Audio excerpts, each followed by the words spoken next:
राधे राधे। मित्रों, प्रश्न उठता है, भगवान कौन है? भजन किसका करें? कहते हैं वर्तमान समय में समस्त देवताओं में 3 देवता अधिक श्रेष्ठ माने जाते हैं, ब्रह्मा, विष्णु और महेश। महाराज मनु जब घर द्वार छोड़कर तपस्या करने नैमिषारण्य पहुंचे, भगवान का चिंतन करने लगे, उपासना करने लगे, तो वो उपासक किसके थे?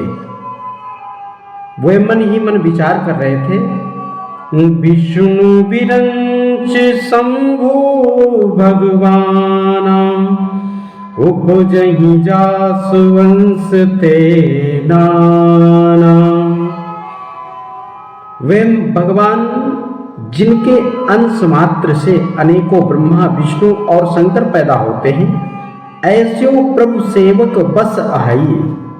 जिन परमात्मा के अंश से ब्रह्मा, विष्णु, महेश, एक नहीं अनंत ब्रह्मा, विष्णु, महेश उत्पन्न होते हैं, ऐसे भगवान भी सेवक के बस में होते हैं, सेवक के लिए उपलब्ध होते रहते हैं। तो मैं उन्हीं का भजन करूंगा, वे मेरी अभिलाषा पूरी करेंगे। मनु जी महाराज चिंतन कर रहे थे, साधना में कुछ वेग आया, साधना कुछ सुदृढ़ हो चली, तभी देवता लोग पहुंचने लगे। विधि हरिहर तप देख अपारा, मनु समीप आए बहुबारा।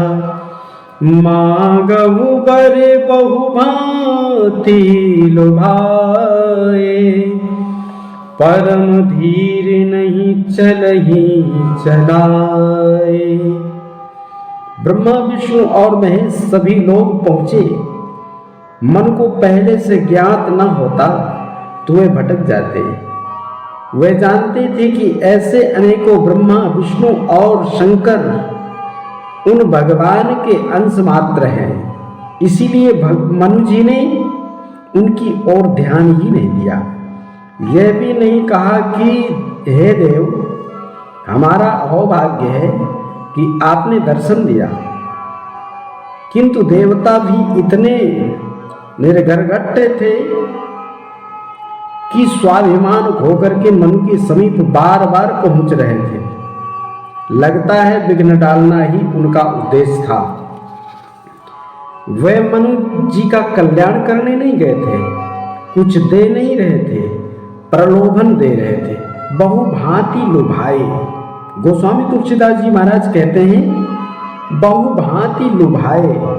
लोभ भी मोह की एक प्रबल धारा ही है। काम क्रोध लोभादिक मद प्रबल मोह के धार। काम क्रोध लोभादि मद प्रबल मोह के धार। मोह की ही सेना है, इसलिए मनु ने उधर ध्यान ही नहीं दिया। चिंतन में लगे रहे, भगवान का स्मरण करते रहे, और इतना ही, ऐसा स्मरण नहीं, इतना स्मरण किया कि अस्थि मात्र है रहे शरीरा।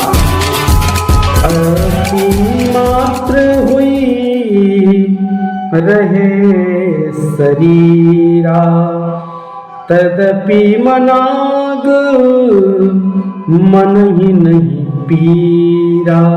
हड्डियों का कंकाल मात्र रह गया तप करते करते, फिर भी मन में लेस मात्र पीड़ा नहीं थी।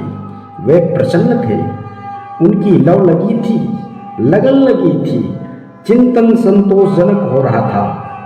भगवान ने देखा कि यह मन क्रम वचन से मेरे आश्रित है, इसका मन सिमट चुका है, संसार में बिखरा नहीं है कि मेरा बेटा, ये मेरा बेटी, ये मेरा स्त्री, ये मेरा पुत्र, ये मेरा घर, ये मेरा परिवार। जिनका महाराज मन चारों तरफ बिखरा है, वो भगवान का चिंतन नहीं कर सकता। लेकिन मनु जी महाराज का जो मन था ना, वो सिमट गया था, भगवान के चरणों में ही आश्रित हो गया था। तहां उन्होंने आकाशवाणी दिया, आकाशवाणी हुई, वर मांगो। वर मांगने को कहा प्रभु ने, तो फिर मनु ने कहा जो स्वरूप बस शिव मन माही, अजय कारण मुनि जतन कराही।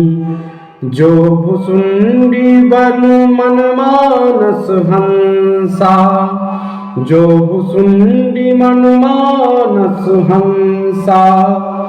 अगुन सगुन जई निगम प्रशंसा, देखहि हम स्वरूप भरि लोचन। अकृपा करऊ पर प्रणतारति मोचन। मनुशंकर जी के दर्शन से संतुष्ट नहीं थे। वे बार बार आए भी, परंतु उनसे कुछ नहीं मांगा। तदपि यद्यपि भगवान शिव जी तत्व में स्थित सत्व स्वरूप महापुरुष थे, परमात्मा के ही अंश हैं, पूर्ण प्राप्ति वाले थे, किंतु केवल उनका दर्शन करके रह जाना, राह न चलना ठीक नहीं है। शंकर जी के हृदय में जो अनुभूति है उसे स्वयं चलकर प्राप्त करना मनु जी का लक्ष्य था। मनु जानते थे कि आचरण करके ही पाने का विधान है। किसी पहलवान को हाथ जोड़ने मात्र से आप पहलवान नहीं बन सकते।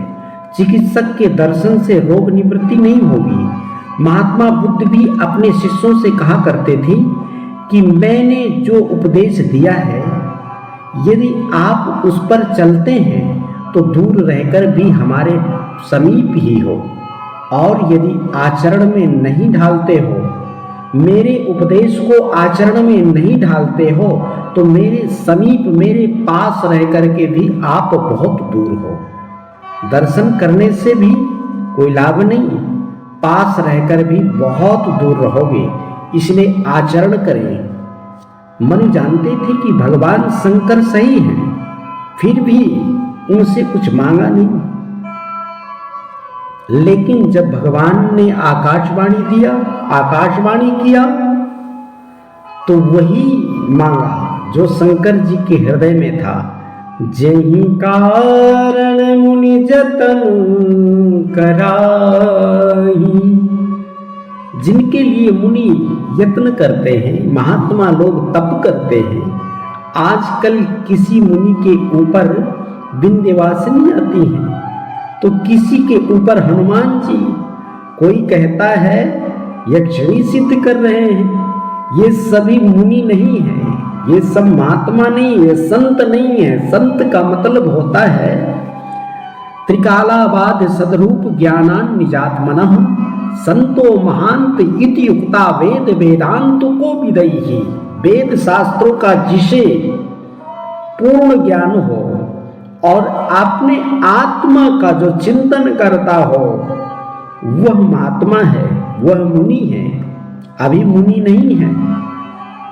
जो उस परम तत्व परमात्मा के लिए यत्न ना करता हो, अभी वह बहका हुआ है, प्रत्याशी है। मनु जी कामना पर भगवान प्रकट हुए। मनु की कामना पर भगवान प्रकट हुए। विश्ववास प्रगटे भगवाना। कौन से भगवान? हरि व्यापक सर वस्त्र समाना। प्रेम से प्रगट हो ही मैं जाना। जैसे शिव जी ने कहा था, जे जाने जग जाए हेराई। मन ने कहा जहां विश्व था सर्वत्र भगवान का वास दिखाई पड़ा। जहां भी दृष्टि पड़ी पत्थर पानी में, सब में उस प्रभु का स्वरूप छा गया। स्वयं भी खो गए, विश्व भी खो गया, मन का जीव संस्कार खो गया। जहां पहले विश्व दिखाई पड़ता था, भगवान सर्वत्र दिखाई पड़ने लगे। वहां भगवान सर्वत्र दिखाई पड़ने लगे।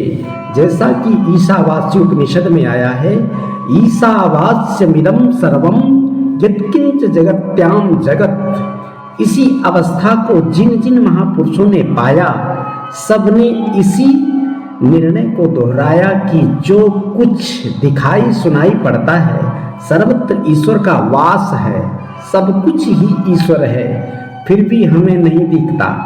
कारण क्या है? जेहि जाने जग जाहि हेराई, जागे जथा सपन भ्रम जाई, हंस प्रभु अछत हृदय अभिकारी। वह राम केवल भक्त के हृदय की वस्तु है, बाहर नहीं। आपके हृदय में भी वह है, आपके हृदय में भी वह परमात्मा है, किंतु प्रसुप्त है। उसके जानने के लिए एक परमात्मा में श्रद्धा, उस परमात्मा को अपने हृदय से जागृति करा देने वाले महापुरुष का सानिध्य अपेक्षित है। बाहर ना कोई देवी है ना देवता। बाहर की वस्तुएं पूजोगे तो कल्याण कदापि नहीं होगा, और वस्तु भी कभी नहीं पाओगे। रामायण का यही निर्णय है कि महाराज करोड़ों करोड़ों देवी देवता उस परम तत्व परमात्मा के अंश मात्र हैं। काकभूषुंडी जी कहते हैं, राम काज सत कोटि भूभुगत तन, दुर्गा कोटि अमित अरिमर्दन। भगवान सैकड़ों कामदेवों के समान सुंदर हैं, करोड़ों करोड़ों दुर्गा के तुल्य शत्रु का नाश करने में सक्षम हैं। शारद कोटि अमित चतुराई, अनंत कोटि सरस्वतियों के समान वे चतुर है परमात्मा।